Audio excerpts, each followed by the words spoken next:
Merci Miglino. I live in Albany, New York. What is it all about? You know, you might be 50 plus, somewhere between 50 and 75 years old, and you're not in midlife anymore. Midlife happened about 10 years ago, but you're in that final act, that third act, so to speak, of your life.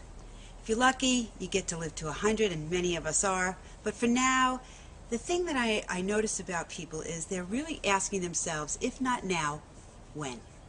When am I going to do all these things that I know I can do, or I want to do, or I dream I can do? Ordinary people doing extraordinary things, or extraordinary people doing ordinary things. It doesn't matter. It really doesn't matter what your big dream is. I'm living mine right now because my whole life I wanted my own TV show. And so I'm thanking Oprah right now for this opportunity to just get me in gear, to get me in action to do this. And I think the world's really ready for that kind of connection. It's okay to be who you are, whoever you are.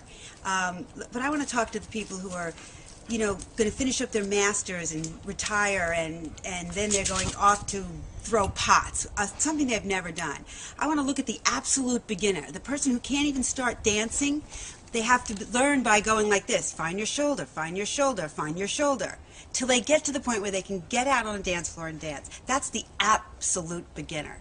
And I think that could even possibly be the name for the show, Absolute Beginner. What do you want to do? What do you want to do now? And I'm noticing that they're like in the third chapter, or they're new youth. They're doing things that maybe they wanted to do their whole life. So my question for you, Nancy, is what are your big dreams? Like, if you could do anything you wanted with your third chapter from now until 75, what would you do? I want to design and create my own dinnerware. Like plates? Yeah, plates and cups, the whole thing. That's a stretch from teaching, isn't it? Yeah, it is. Yeah. From our parents' way of retiring. Yeah. People are retiring to things, not so much away from it. Right.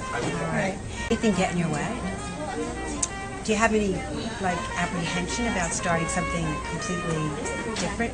You know, it's really funny. A lot of times I have apprehensions mostly about money. But when I think about that, I have no apprehensions. I'm not worried about money. I know that for whatever reason it's going to work. I just know that. To me, trying something new at this stage, it's scary because you tend to live in a world where you're pretty proficient at things. Like, you've been teaching for a number of years, you're a good student. How do I balance this paradox of between being very proficient at something and then starting something completely new? Yeah. That's what I think is exciting, and that's going to be part of my show. So let me thank Nancy for being with us today.